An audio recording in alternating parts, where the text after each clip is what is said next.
Could you guess one of the first questions I'm going to have you asked? What was the first thing we did in lesson 0? Problem 0, lesson 0.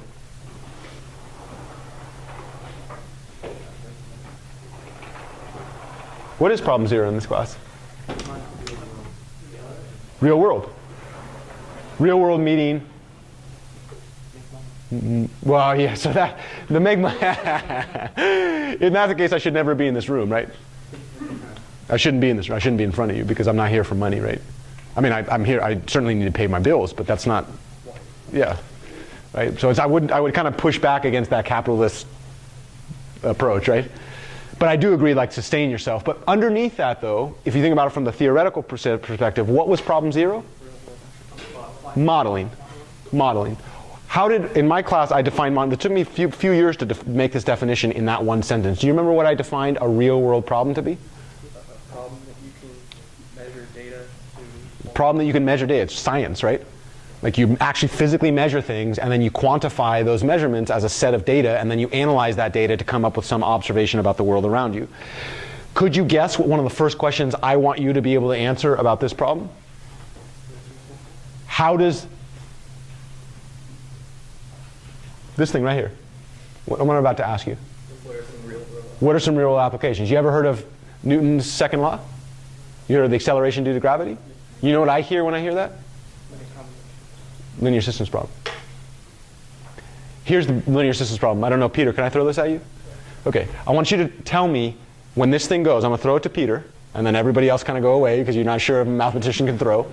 What model do you see? Look at this thing fly. Tell me what function you see. Horrible throw, Jesus. Try it again.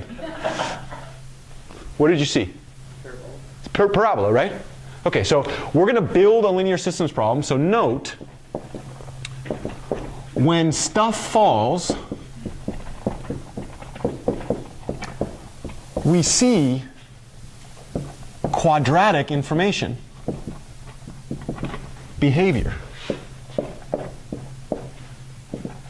If we were only like 400 years older and we were sitting under an apple tree, we might be famous for the rest of the time for this observation, right?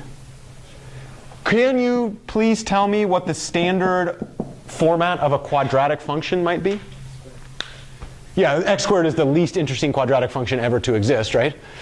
I mean, it's a good one. It's the most beautiful quadratic function ever to exist, but it's also the least interesting, right? Can you give me a generalization of that, like the general quadratic information?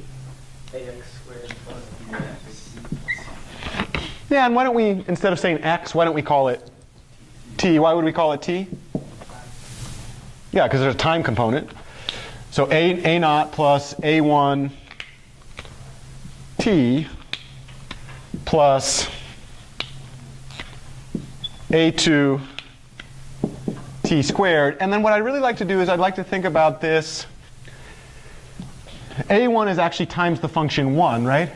a naught is times the function 1. a1 is times the function t. a2 is times the function t squared. And another way to say this underneath is this is t to the 0, t to the 1, t squared, right? Why do I put the a's in red?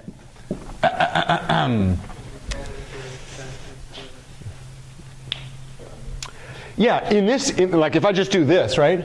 It's a lot harder to see that that's quadratic. The moment I give it some x velocity, it's a lot easier to see that it's quadratic, right? But the claim is this thing is also quadratic, right? It goes up and down.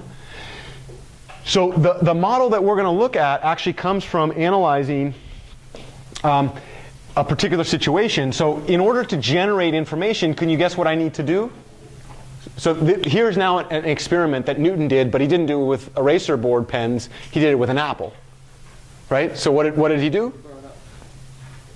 Well, I think it was already up, and then it fell, right? So where's the measurement? I'll give you a hint.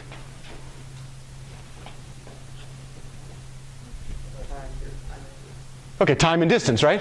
So we have an apple falling, and then what's the measurement? What's the whole setup of that real-world problem? What do I really care about underneath? How far it goes, how long it goes. Is there a pattern in the way that it falls? What's another way to say a pattern in the way that it falls? I'll give you. Yeah, can we talk about an acceleration content, right? Now, all of us have swallowed the pill that our previous teachers told us, which is that when we're on the surface of the Earth, the acceleration constant due to gravity is 9.8. Have you ever confirmed that for yourself? Then some of you have, if you're in a physics lab, right? But for the rest of us, we're just kind of swallowing a pill without actually knowing about it, right? So, and a better question is, how did those people decide on 9.8? Did like the clouds open and the Monty Python God say, it shall be 9.8? Well, can you guess? How did the first people that discovered this figure that out? Collected measurable data. Let's set up what we're going to call a fake data set. And I'll give this one to you. So let's experiment with gravity. And I have a little bit of caution that comes in later.